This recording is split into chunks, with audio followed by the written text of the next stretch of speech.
जय श्री राम। दोस्तों, वैसे तो श्री हरि जी के 24 अवतार हुए हैं, जिसमें 10 प्रमुख हैं, जैसे मत्स्य अवतार, कूर्म अवतार, वराह अवतार, नरसिंह अवतार, वामन अवतार, राम अवतार, कृष्ण अवतार, परशुराम अवतार, बुद्ध अवतार और कल्कि अवतार, जिसमें कल्कि अवतार का भी होना बाकी है। और इन 10 अवतारों में भी सबसे प्रमुख 2 को माना गया है। जग में सुंदर हैं 2 नाम, चाहे कृष्ण कहो या राम।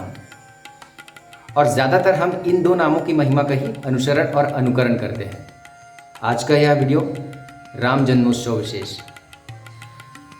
भगवान विष्णु के 22 अवतार लेने का एक ही मुख्य उद्देश्य रहा है, परंतु प्रभु राम और कृष्ण जी के जन्म के बहुत से कारण हैं। बाबा तुलसीदास जी लिखते हैं, राम जन्म के हेतु अनेका, परम विचित्र एक ते एका। अर्थात प्रभु श्री राम के जन्म के बहुत से कारण हैं जो एक से बढ़कर एक हैं। विप्रधेनु सुर संतहिता, लिल्ल मनुज अवतार, निज इच्छा निर्मित तनु, माया गुण गोपार। इस दोहे से स्पष्ट है कि प्रभु का मुख्य उद्देश्य ब्राह्मण, गौ, देवताओं और संतों के हित के लिए प्रभु ने स्वयं की इच्छा से मानव रूप धारण किया है, जो इस माया मोह के गुणों से परे है। इक्ष्वाकु वंश के राजा दशरथ चक्रवर्ती सम्राट होने के बावजूद उनके जीवन में संतान की कमी थी। उन्होंने अपने गुरु वशिष्ठ के कहने पर पुत्र कामेष्टि यज्ञ का अनुष्ठान कराया। ऋषि श्रृंग मुनि की अनुकंपा से पूजा सफल हुई। फलस्वरूप अग्निकुंड से खीर से भरा एक पात्र मिला, जिसे राजा ने आधा महारानी कौशल्या को और आधा देवी कैकेयी को दिया। तत्पश्चात दोनों रानियों ने अपने अपने हिस्से का थोड़ा थोड़ा भाग देवी सुमित्रा को अपने हाथों से खिलाया, जिसके फलस्वरूप आज ही के दिन 4 राजकुमारों ने जन्म लिया। महारानी कौशल्या के गर्भ से श्री राम, देवी कैकेयी के गर्भ से भरत कुमार, देवी सुमित्रा के गर्भ से भैया लक्ष्मण और शत्रुघ्न। 4 राजकुमारों के जन्म से मानो अयोध्या पूरी धन्य हुई और राजन अपनी चिंताओं से मुक्त हुए। राजन इस खुशी में ये भी भूल जाते हैं कि उनकी मृत्यु का कारण पुत्र मोह ही बनेगा। राजकुमार दशरथ अपनी युवावस्था में एक बार शिकार पर गए हुए होते हैं और दूर से आ रही आवाज़ को अपना शिकार समझ के एक शब्दवेदी बाण चलाते हैं। वो बाण श्रवण कुमार को जाकर लगता है, जो उस समय अपने अंधे माता पिता के लिए नदी में जल लेने के लिए आए हुए होते हैं। इस घटना की पूरी खबर जब श्रवण कुमार के माता पिता को मिलती है, तो वो अपना प्राण त्याग करते हुए राजकुमार को श्राप देते हैं कि जिस तरह पुत्र मोह में मैं तड़प रहा हूँ, तुम भी पुत्र मोह में तड़प तड़प कर मरोगे। राजन को इसका बोध तब होता है जब ऋषि दुर्वासा का आगमन गुरु वशिष्ठ के आश्रम में होता है। राजन अपने पुत्रों के भविष्य के बारे में जानने की इच्छा से उनके पास पहुंचते हैं। त्रिकालदर्शी ऋषि दुर्वासा राजन से कहते हैं, हे राजन, आपके सारे पुत्र दीर्घजीवी होंगे, सबके घर उत्तम संतान होंगी, जिनसे कई नए नए राजवंश स्थापित होंगे। राजन को प्रसन्नता होती है और वो अपने ज्येष्ठ पुत्र राम के बारे में और जानने की विशेष इच्छा प्रकट करते हैं। ऋषि उनके मन का भाव समझ जाते हैं और कहते हैं, सुनो राजन, राम का भविष्य अधिक सुखमय नहीं है। वो अपनी युवावस्था में ही राज से वंचित होकर 14 वर्षों के लिए पत्नी समेत वन में रहेंगे। जब राज सुख पाएंगे तो पत्नी सुख से वंचित हो जाएंगे। पति पत्नी दोनों एक दूसरे के विरह में ही अपना अपना जीवन व्यतीत करेंगे। उनके 2 पुत्र भी होंगे जो नए राज्य स्थापित करेंगे। राम उनका अभिषेक अयोध्या में नहीं, अयोध्या से बाहर करेंगे।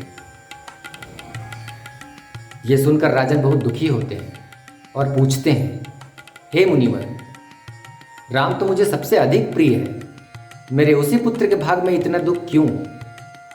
दुर्वासा जी कहते हैं, हे राजन, राम के भविष्य के बारे में आपने जो बात कही है वो अज्ञानवश कही है, क्योंकि आप नहीं जानते आपके पुत्र राम तो स्वयं भाग्य विधाता है। तीनों लोकों के स्वामी भगवान विष्णु ने ही आपके घर में राम रूप में अवतार लिया है, परंतु पत्नी वियोग का ये दुख उन्हें भृगु ऋषि के दिए हुए श्राप के कारण भोगना ही पड़ेगा। राजन को आश्चर्य होता है, भगवान विष्णु को श्राप? दुर्वासा जी उन्हें बताते हैं, एक बार देवासुर संग्राम के समय देवताओं से पीड़ित होकर दैत्यों ने महर्षि भृगु की पत्नी की शरण ली थी, जिस पर कुपित होकर भगवान विष्णु ने अपने चक्र से भृगु पत्नी का सर काट दिया था। इस पर क्रोधित होकर महर्षि भृगु ने भगवान विष्णु को श्राप दिया था, हे जनार्दन, मेरी पत्नी वध के योग्य नहीं थी, परंतु आपने अपने क्रोध के वशीभूत होकर उसका वध किया है, इसलिए आपको भी पृथ्वीलोक में जन्म लेना पड़ेगा और बहुत वर्षों तक पत्नी वियोग का दुख भी सहना पड़ेगा। राजन को बात समझ में आ जाती है। फिर वो समय आता है जब राम के राज्याभिषेक की तैयारी के चलते देवी कैकेयी का अपने उन 2 वर की मांग, पहला राम की जगह भरत का राज्याभिषेक और दूसरा राम को 14 वर्ष का वनवास। इस फैसले से सबको बहुत दुख होता है। केवल राम ही ऐसे होते हैं जिनको प्रसन्नता होती है, क्योंकि वो तब से यही सोच रहे होते हैं उनके जन्म उद्देश्य का इस राज्याभिषेक से कैसा संबंध है। राम का राम होने में सबसे बड़ा हाथ माता कैकेयी का ही है। व्यर्थ में ही लोग उन्हें दोष देते हैं। सोचने वाली बात है, जिसकी कोख से भरत जैसा पुत्र जन्मा हो, वो माता साधारण कैसे हो सकती है। प्रभु स्वयं अयोध्याकांड के समापन में कहते हैं, माता कैकेयी को भी वही मूर्ख दोष देंगे जिन्हें गुरु से सच्चा ज्ञान न मिला हो। इस प्रकार प्रभु अपने जन्म उद्देश्य की ओर बढ़ते हैं। माता सीता और भैया लक्ष्मण भी साथ जाना चाहते हैं। प्रभु उन्हें मना करते हैं, परंतु माता सीता उन्हें स्त्री धर्म का उपदेश देकर चुप करा देती है। माता सीता की ये पहली बात होती है जो प्रभु को ना चाहते हुए भी मानना पड़ता है। और भैया लक्ष्मण तो लक्ष्मण है, उनके लिए तो जहाँ प्रभु वहीं अयोध्या। आसान भाषा में समझें तो भैया लक्ष्मण प्रभु की परछाई ही है। वनगमन के पश्चात राजा दशरथ अपनी पत्नी कैकेयी का परित्याग करके स्वयं परलोक सिधार जाते हैं।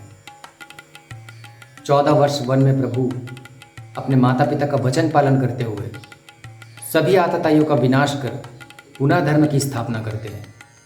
रावण वध के पश्चात प्रभु जन्म उद्देश्य पूर्ण होने पर सभी देवताओं द्वारा स्वर्गलोक से फूलों की वर्षा होती है। उनमें बाबा दशरथ भी होते हैं, जो अपने पुत्र द्वारा पुनः धर्म स्थापना पर उन्हें वर मांगने को कहते हैं।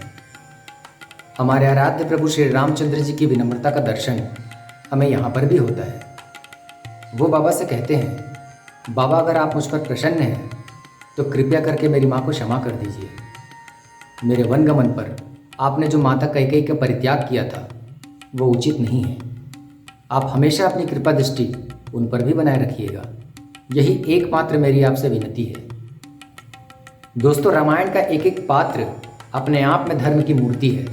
बाबा दशरथ जो पुत्र विरह में अपने प्राणों का ही त्याग कर दिए, भैया लक्ष्मण जिनके हट के सामने स्वयं प्रभु नतमस्तक होते हैं, भैया भरत जिनको ये पता चलता है कि भैया भूमि पर सोते हैं तो वो उनसे नीचे के स्थान पर गड्ढा करके 14 वर्षों तक अपने महल से दूर नंदीग्राम में रहते थे। माता कौशल्या, माता सुमित्रा, भैया शत्रुघ्न, चारों बहुएं ऐसे ऐसे चरित्र स्थापित किए हैं जिसके श्रवण मात्र से हमारे मन का मैल धुल जाता है और इनके अनुसरण से सीधे इस भवसागर से पार। दोस्तों, महानता भविष्य को जान लेने में नहीं, वर्तमान का डट के मुकाबला करने में है, जिसके लिए धैर्यता और एकाग्रता हमें मर्यादा पुरुषोत्तम प्रभु श्री रामचंद्र जी के चरित्र से मिलता है। उनके जन्म दिवस के शुभ अवसर पर आप सभी को हार्दिक बधाई और ढेरों शुभकामनाएं। जय श्री राम।